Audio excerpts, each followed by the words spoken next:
कौन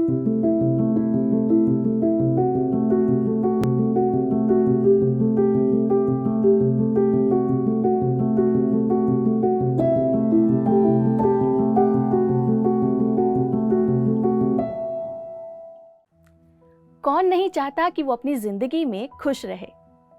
कौन नहीं चाहता कि हर स्थिति में उसको संतुष्टि प्राप्त हो। हर मनुष्य अपनी जिंदगी में खुशी चाहता है। बस दिक्कत इस बात की है कि ये खुशी उसको कैसे प्राप्त हो ये उसे पता ही नहीं है, क्योंकि उसने स्वयं की खोज की ही नहीं है। नमस्कार, मैं डिम्पिका आप सभी का स्वागत करती हूँ पीएमसी हिंदी के इस खास शो मेरी कलम में। आज हमारे साथ एक ऐसी लेखिका मौजूद हैं जिन्होंने अपनी किताब के जरिए लोगों को ये ज्ञान दिया है कि आखिर वो अपनी खोज कैसे कर सकते हैं। आइए स्वागत करते हैं स्टूडियो में वीना मैम का, जिन्होंने किताब लिखी है लाइफ कैमरा एक्शन। मैम, बहुत बहुत स्वागत है आपका हमारे इस शो में। धन्यवाद। तो मैम, हम अपनी बातचीत को आगे बढ़ाएं।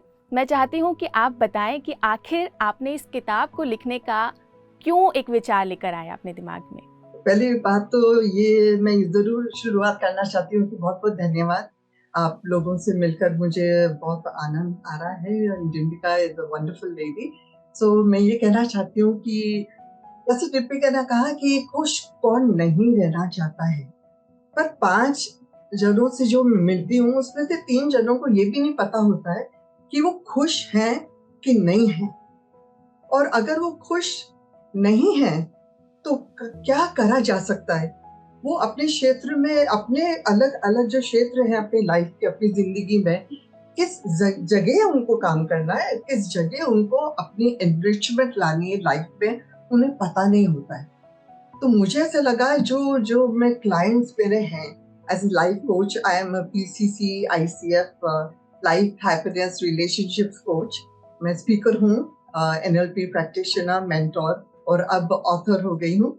तो मुझे ऐसा लगा कि बहुत जरूरी है कि जितने जनों को मैं पहुंचा सकूं मेरे जो थॉट्स है, मेरी जो फीलिंग्स है, मेरी जो tried and tested tips and techniques है, जो मैंने परिवार वालों पे, जो मैंने मेरे क्लाइंट्स पे यूज करे हैं, जो बहुत अच्छी तरह से काम करता है, तो सब लोग ये जाने कि मैं खुश हूँ। अगर आप 80% खुश हैं तो आप खुश हैं, और अगर आप नहीं हैं तो कौन सा एरिया है अपनी लाइफ में जिसमें आपको खुशी ढूंढनी है या आपको खुशी एलिवेट करनी है।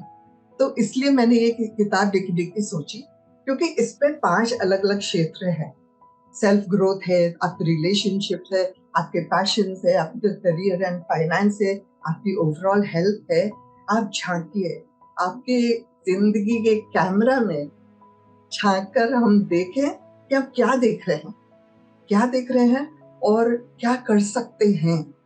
और उन एक्शंस के जरिए आप अपने आप पर फोकस करें, क्योंकि हैप्पीनेस इज अ चॉइस। और हैप्पीनेस ऐसी चीज है तो आप खुद अपने आप अंदर में और बाहरी दुनिया में आप ही ला सकते हैं।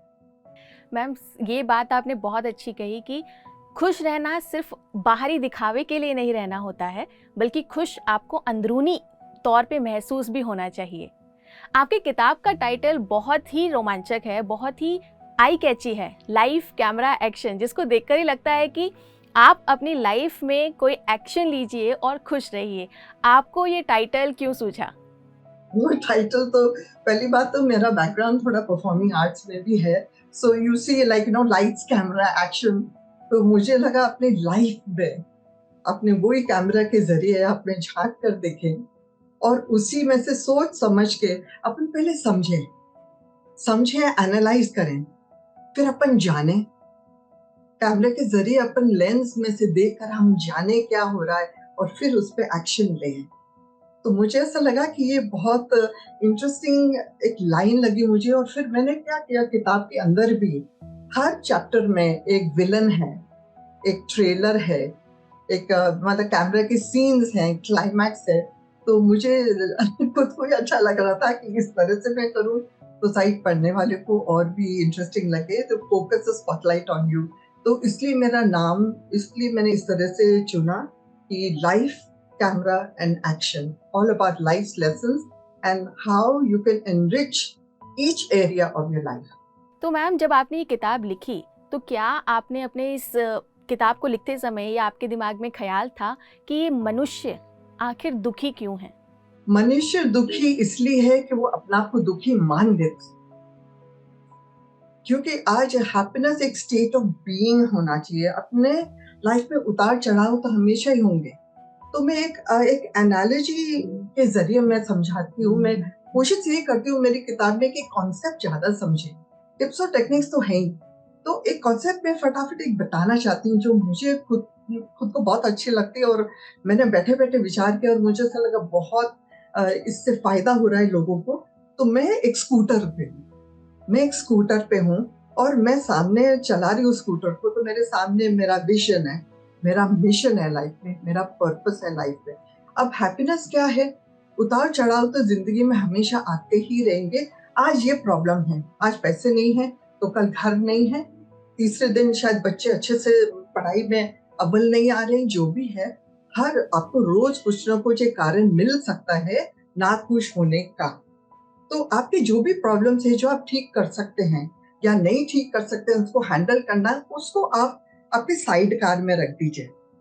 जो एक स्कूटर के एक साइड कार नहीं होती जो कोई बैठे रहते हैं उसके अंदर साथ में, तो वो साइड कार में, पर वो आपके साथ साथ चल रहे हैं। मतलब आपके प्रॉब्लम साथ साथ चल रहे हैं और आप क्या कर रहे हैं? उनको छोटा बना दिया, बड़ा रूप की जगह छोटा बनाने की कोशिश करके उसको हैंडल किया, सॉल्यूशंस निकाले, और फिर भी आप आगे चलते रहे। आपकी नजर वही है, आपके स्कूटर पे, आपके विजन और मिशन पे। तो अंदर ने आपकी जो खुशी है वो एक स्टेट ऑफ बीइंग बन जाता है। आपने ये सॉल्व किया, फिर ये सॉल्व किया, फिर ये सॉल्व किया। अगर उसी को देखते रहेंगे तो आप ना खुशी समझेंगे अपना आप को। तो मैं बहुत ज्यादा इस बात को मानती हूँ कि खुश होना या नहीं होना आपके हाथ में है, क्योंकि सबके लाइफ में कुछ ना कुछ होता है जिससे वो रियली में परेशान है। और ये असल की परेशानियां होती है, ऐसा नहीं कि खाली छोटी मोटी चीजें हैं, बट आप उसको कैसे शांति से हैंडल करें, कैसे आप तो भी वो पल ढूंढे जो आपकी खुशी के पल हैं और उनको साथ में लेके चलें। मैम, अक्सर हम लोगों ने सुना है अपने बड़ों से कि बड़ों की खुशी ज़्यादा मैटर करती है, छोटों की खुशी को कॉम्प्रोमाइज़ कर लिया जाता है। क्या खुशी आयु यानी एज पर डिपेंड करती है कि नहीं, जो कम एज का है उसकी खुशी उतनी मैटर नहीं करती है? बिल्कुल नहीं, बिल्कुल नहीं। ये तो XYZ, आपका 5 साल का बच्चा हो, 35 साल की लेडी हो, 60 साल के बुजुर्ग हो, खुशी मैटर्स टू एवरीवन।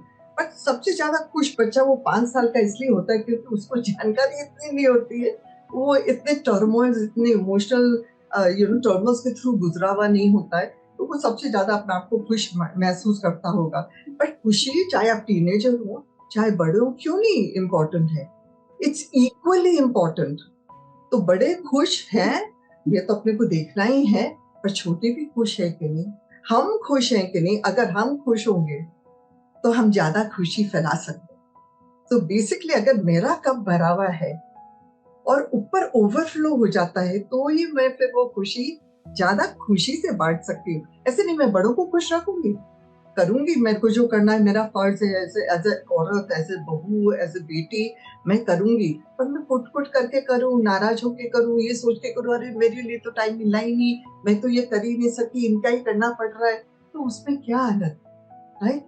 सो अगर आप अपना आप का ध्यान रखते हैं, आप सेल्फ केयर करते हैं, आप अपना आप को प्यार करते हैं और वो चीजें भी करते हैं जो आपको खुशी देती है, तो आप जब खुशी देंगे लोगों को तो ज्यादा अच्छी तरह से खुशी देंगे, ज्यादा खुश होके देंगे, और वो दिखती है। वो जो आप रेडिएट करते हैं ना, एक इंटरनल हैप्पीनेस, वो दिखती है। पर आप कहेंगे कि ये तो ठीक है, बड़ी बड़ी बातें मीना कह रही है, तो कहना आसान है। कहना आसान है, समझ गई मैं, ओवरनाइट तो नहीं होता है, पर हम अपने माइंड को ट्रेन कर सकते हैं। वी हैव 60,000 थॉट्स जो अपने माइंड में चलते रहते हैं एक दिन में, अप्रोक्सीमेटली। मैं नहीं कह रही हूँ, साइंस कह रहा है 60,000 में से 80% of your thoughts are negative. तो अगर हम अपने माइंड को थोड़ा सा ट्रेन करें, और थोड़ा ही वक्त लगता है, धीरे धीरे हम उसको ट्रेन करें, तो हम ज्यादा पॉजिटिव तरह से सोचने लग जाएंगे, तो ज्यादा खुश क्यों नहीं रहेंगे। और इसका सबसे बड़ा तरीका है ग्रैटिट्यूड। मैं ग्रैटिट्यूड में बहुत मानती हूँ। आप ग्रैटिट्यूड की एक्सरसाइज जो सुबह उठ के आप करते हैं, बहुत लोग करते हैं ऑलरेडी, कि आप 5 चीजें लिखिए जिसके लिए आप आज ग्रेटफुल हो। लिखकर ऐसा लगता है क्या करना है, लिखकर आप मत सोचिए, आप लिखते जाइए 21 दिन में, 30 दिन में वो क्या होगा, आपका जो ग्रैटिट्यूड का मसल है ना वो स्ट्रांग हो जाएगा।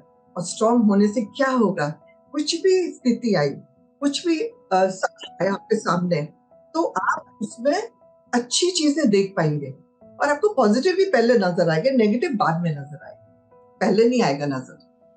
तो वो ही आपका एक मसल बिल्डअप होके when you start seeing more positives, then of course you're going to be happy. अरे आपकी फ्रेंड है जो लेट ही आती रहती, हमेशा लेट आती है, इरिटेटिंग है, रोज लेट आती है, समझती नहीं है, दूसरों का ख्याल नहीं, XYZ। अगर आप इस तरह का आपके जब मसल बिल्डअप हो जाएगा तब आप ये सोचेंगे इसकी तो आदत है, छोड़ो ना यार। या आप सोचेंगे आज फिर घर से झगड़ के आई थी। आपका सोचने का नजरिया चेंज होता है। जब आपका सोचने का नजरिया चेंज होगा तो आपकी फीलिंग्स जो है वो चेंज होंगी, और आपकी जब फीलिंग्स चेंज होंगी तो आपका एक्शन चेंज होगा, और फिर उसका रिजल्ट वो तो फिर आप देख ही रहे हैं कि क्या रिजल्ट होगा।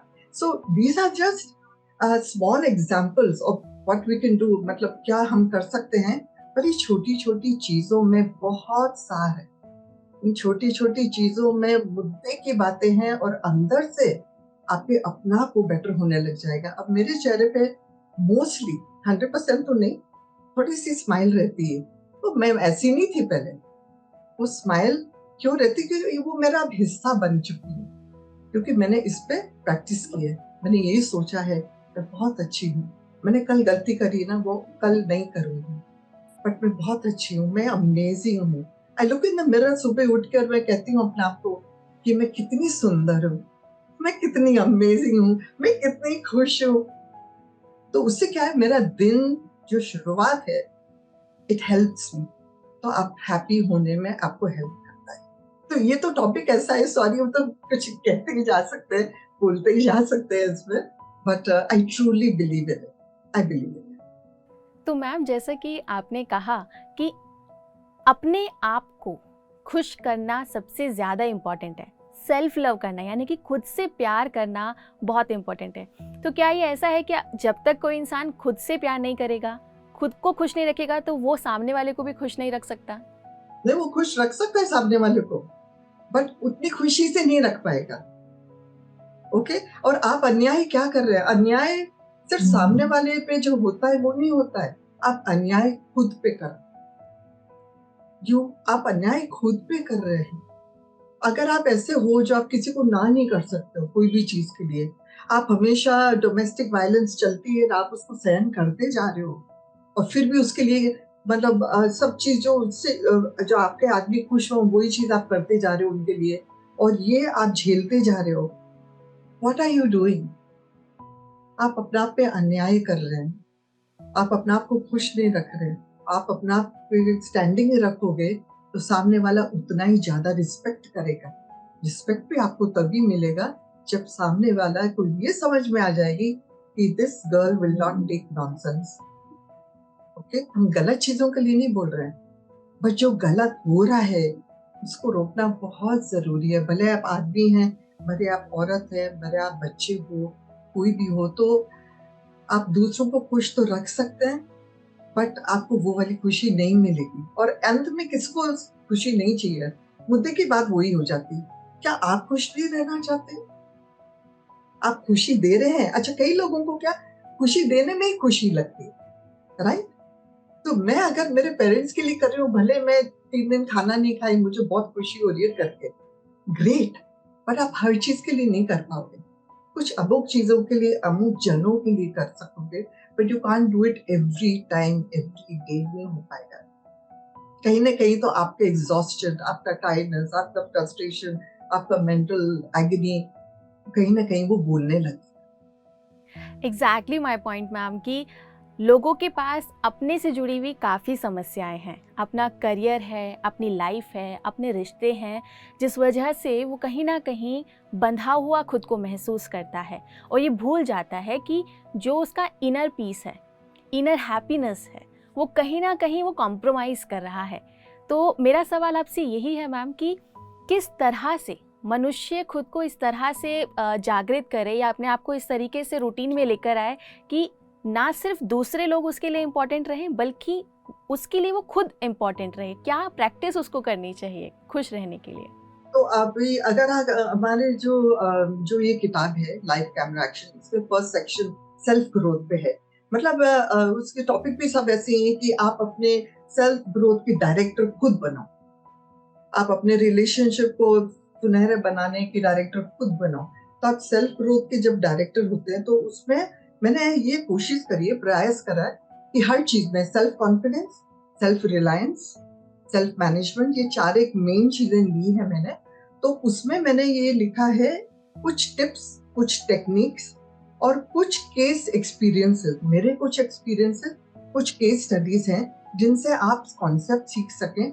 और उसमें से मैं चाहूंगी कि आप 2-2 चीजें आप उठाइए।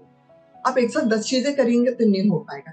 2 चीज आप उठाइए, उनको 15-20 दिन आप अप्लाई करिए और देखिए, फिर देखिए उसका फर्क। आपको पता है सेमेट्री जो होती है वो सबसे रिच लैंड होती है पूरे वर्ल्ड में। क्यों? क्योंकि उसमें दफन है इतने लोग जो अपने सपने अधूरे छोड़ गए हैं, अधूरी बातें शेयर करना रह गया उनसे, या अच्छे काम उन्होंने करने रह गए, वो सब उधर दफन है। तो आप अपना गुडनेस जो है, जितना प्यार है, जितना हैप्पीनेस है आप दे सकते हो खुद के लिए, औरों के लिए, आप अभी खाली करने लगो। आप नहीं करते थे अब तक, कोई बात नहीं, आप खाली करने लगो। तो जब आपका वक्त आए, आप अंदर से फील कर सकते हो, अगर आपको पता चल रहा हो कि मैं एम्प्टी मरूंगी, मैं खाली मरूंगी, कुछ अंदर छोड़ रख कर नहीं जाऊंगी, right? So these are certain tips. ऐसे कई सारे टिप्स हैं, टेक्निक्स हैं, पर आपको ये भी देखना होगा कि आपके लिए क्या वर्क करता है, आपके लिए क्या वर्क करता है, क्योंकि हर की सिचुएशन अलग है, हर की लाइफ अलग है, हर का माहौल अलग है, हर की जरूरत अलग है। तो क्या मैम ऐसा भी है कि खुद को खुश रखने के लिए और खुद को काम रखने के लिए अपने पुराने व्यक्तित्व से जब हम नए व्यक्तित्व की तरफ जा रहे हैं तो ऐसे में स्पिरिचुअलिटी भी मदद करती है? स्पिरिचुअलिटी बहुत ज्यादा मदद करती है इसमें। आप एक्चुअली इसमें क्या कर रहे हैं कि आप इंफॉर्मेशन लेंगे पास्ट में जो आप चेंज नहीं कर सकते हैं, आप इंफॉर्मेशन लेंगे पास्ट से और आप प्रेजेंट में उसको यूज करके बहुत सुंदर एक फ्यूचर बनाएंगे। और वो कैसे? अपनी आत्मा में सब कुछ है, राइट? सूक्ष्म है आत्मा। आत्मा में प्यार भी है, हैप्पीनेस भी है। जो प्योर आत्मा, पवित्र आत्मा है, उसमें सब कुछ है, पवित्र है, वो ब्लिसफुल है, ग्रेटिट्यूड से भरा हुआ है, वो पावरफुल है, उसमें नॉलेज है। ये सब चीजें आत्मा में है, पर हम वो लेयर्स आती जाती हैं अपने सिचुएशन पे, लोगों के व्यवहार से वो आती जाती। तो अपने सारे आंसर्स, अपना गुरु स्टेट इधर ही है, अंदर अपने में ही है। तो एक मैं बहुत स्पिरिचुअल चीज करती हूँ मेरे क्लाइंट्स के साथ में, और जो बुक में भी मैंने कई बार दोहराया है, कोई भी चीज हो, अगर आप ऐसा लगता है कि आप बहुत ओवर थिंक करते हो, बहुत स्ट्रेस करते हो, तो आप एंकर बनाइए। अभी सपोजिंग वो एंकर मेरे लिए जैसे जैसे झंडा नहीं होता अपने देश का झंडा, आप झंडा देख के सबसे पहले आपको क्या फीलिंग आती है? पेट्रियटिज्म, जी। अपने देश के लिए, राइट? तो अगर मेरे लिए स्ट्रेस अगर है तो मेरा एंकर क्या है, मैं आपको बताती हूँ, शेयर करती हूँ। एक सफेद घोड़ा है जो आसमान में उड़ रहा है और उसके पंख है और वो स्माइल कर रहा है। तो ये मेरा एंकर है। तो मेरे को जब भी थोड़ा स्ट्रेस ज्यादा होता है या कुछ ऐसा लगता है, स्पिरिचुअली मैं अंदर से बात करके, मेरी इनर गुरु, इनर स्टेट से बात करके, और मैं उस घोड़े को देखती हूँ, बस घोड़े के देखती हूँ, फील करती हूँ, और वो 2-3 मिनट में क्या होता है, ऐसा नहीं कि वो प्रॉब्लम सॉल्व हो जाती है, बट मेरे को सॉल्व करने की ताकत। ये जो स्पिरिचुअलिटी है, आपके अंदर आत्मा में, अंदर गुरु में, और आपके शरीर से बहुत फर्क पड़ता है। आपके शरीर में कितना टेंशन है, आप कितना रिलैक्स्ड है, आपको कोई चीज महसूस हो रही है तो कहाँ फील होती है ज्यादा, यहाँ फील होती है, यहाँ फील होती है, तो आपको क्या फील करना है, ऐसे कर करके आपकी हर चीज का जवाब आपके अंदर से मिलेगा, और आपके अंदर ऑलरेडी सब कुछ है। Potential is there, everything is there, your self confidence, ability, peace, प्यार, हैप्पीनेस, एवरीथिंग इज देयर। आपको सब खाली ये प्रयास करना है कि कैसे उसको बाहर निकाला जाए हर सिचुएशन में। So that is spirituality, and इसमें कोई पर्टिकुलर धर्म की जरूरत नहीं है। आप चाहे सिख हो, आप चाहे जैन हो, आप चाहे हिंदू हो, आपके अंदर आत्मा में तो सब बिलीव करते हैं, तो अंदर आत्मा में जो है वो सूक्ष्म है, वो पवित्र है, और वो ही आपको आपके आंसर देगी। और आपके आंसर जो देती है, कभी रिग्रेट नहीं करना। Regret is a useless emotion, क्योंकि आपने रिग्रेट किया 2 साल पहले मैंने ऐसे किया, और उसी को खींचते रहो, सोचते रहो। पर उस समय जब आपने डिसीजन लिया, आपके हिसाब से, आपकी सोच के हिसाब से आपने अच्छा किया, बट हो सकता है वो नहीं वर्क किया। करियर, आपने गोल कोई लिया हो, वो वर्क नहीं किया, उस समय तो आपने सही सोच के किया ना, हो गया, ठीक है, finish aside information from the past, now you take the present, start here and then go into the future. जी बिल्कुल मैम, क्योंकि ये बहुत छोटे छोटे स्टेप्स हैं और इनको अगर कोई इंसान ध्यान रख ले तो मुझे नहीं लगता कि बहुत मुश्किल होगा उसके लिए ज़िंदगी में खुश रहना। तो मैम, जब आप ये किताब लिख रहे थे, क्या कुछ खास तरह की समस्याओं का सामना आपने किया? हाँ, मेरे तो 2 समस्याएं थी। पहली बात तो सेल्फ डाउट, मैं डाउट कर रही थी खुद को। ये तो मैं सब मेरे दोस्तों को बोलूंगी जो सोच रहे हैं लिखने के लिए, ये फेज सबके साथ आता है। सेल्फ डाउट यानी मैं लिख पाऊंगी क्या, मेरे शब्द बराबर होंगे क्या, मेरी सोच में उतार पाऊंगी, लोगों को पसंद आएगा कि नहीं, मैं स्टूपिड तो नहीं लगूंगी कहीं। ये एक चीज होती, और दूसरी चीज होती, कैसे करूंगी, मेरे को तो स्ट्रक्चर ही नहीं मालूम कैसे करना, बुक का लेआउट कैसे बनाना है, बायो लिखते हैं कि फॉरवर्ड लिखते हैं, दोनों चीज में क्या फर्क है, एपिलॉग प्रोलॉग में मेरे को नहीं मालूम, एंड वो फिर कैसे अमेजोन पे चढ़ेगा, आईएसबीएन का कैसे मिलेगा, पब्लिश कौन करेगा। सो इन चीजों से हम फिर भागते यानी वो इतना है, वो बड़ा रूप ले लेता है वो सब, तो आप है ना रुक जाते। तो ये 2 चैलेंजेस थे मेरे साथ में, जो मुझे हमेशा लिखना या अच्छे बोल, अच्छे वीडियोस देखना बहुत पसंद था शुरू से, बट मैंने कभी सोचा नहीं कि मैं किताब लिखूं। मैं लाइफ कोच भी बन गई, और मैंने इंटरनेशनल एग्जाम देके इंटरनेशनली सर्टिफाइड भी हूँ मैं, पर मैंने किताब लिखने का कब सोचा, कोविड मेरे लिए ब्लेसिंग इन डिसाइज का, बिकॉज आप बैठे, और मैं हॉटलाइंस की मेंबर्स थी, जहाँ लोग आधा घंटा बैठ के आपकी वो अपने दुख भरी कहानी बताते थे, और मैं सुनती थी। ऐसे मेरे जैसे कई लोग थे जो करते थे। उससे मुझे लगा, यार why don't I share what I can, जो भी है मेरे पास मैं शेयर क्यों नहीं करूं उसको, और क्यों नहीं मैं इस जरिए सबसे ज्यादा लोगों के पास मैं पहुंच सकूं इस बुक के जरिए। सो ये 2 जो सेल्फ डाउट है और स्ट्रक्चर, मेरे लिए सबके लिए अलग अलग हो सकता है। Self doubt, fear of failure और स्ट्रक्चर। फिर मैंने एक चीज सीखी, सेल्फ डाउट और फियर हमेशा रहेगा आपके साथ। जैसे स्कूटर आप चला रहे और वो जो बाजू में है, ये हमेशा रहेगा आपके साथ जिंदगी भर, कम ज्यादा। क्या कर सकते हो, आप गाड़ी चला रहे हो ना, उसको बैक सीट पे रख दो। बैक सीट पे कम से कम दिखे तो नहीं ना, कम से कम डाइल्यूट हो जाए, थोड़ा कम हो जाए, तो वो चलता रहेगा। तो ये 2 चीजें थी मेरे तो मेन जो चैलेंजेस थे। पर मैंने जब कलम उठाई लिखने, आई वाज सरप्राइज्ड कि मैंने जब लिखना शुरू किया, आराम से आ रहा था, आराम से लिख पा रही थी। I was so surprised. फिर मैंने 2-3 जन को पढ़ाया, अरे भाई तुम पढ़ो तो सही, ऐसे लिख दिया मैंने, तो पढ़ने से कोई तुमको कुछ लग रहा है क्या? नहीं, मैं खरीद सकती हूँ ये किताब। तो फिर एक कॉन्फिडेंस आया।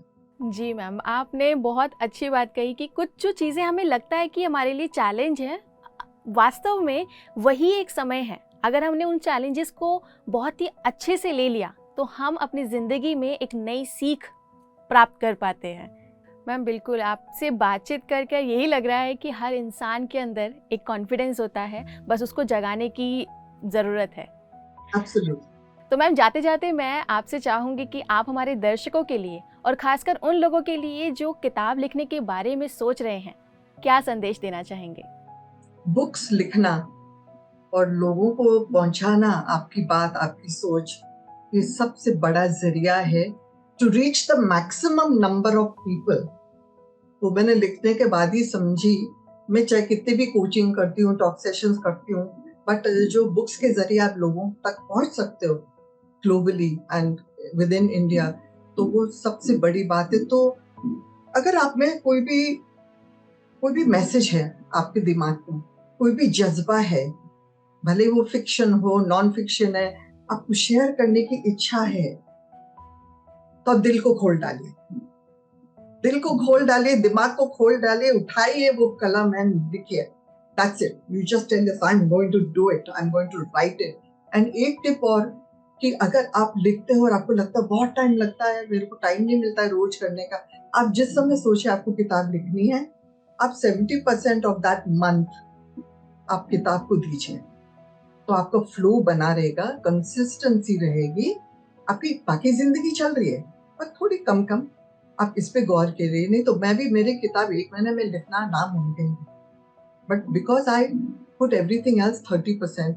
तो और फिर देखिए आप, यू नो, जब कहते हैं ना, कायनात जुड़ जाएगी आपके साथ में, आपको हेल्प करेगी कि वो आप किताब लिखे, तो आप अंदर की जो भी आपकी सोच है, विचार है, मैसेज है, आपकी कहानी है, आप रोमांटिक हो, आप थ्रिलर पसंद करते हो, आप उसको रोके मत।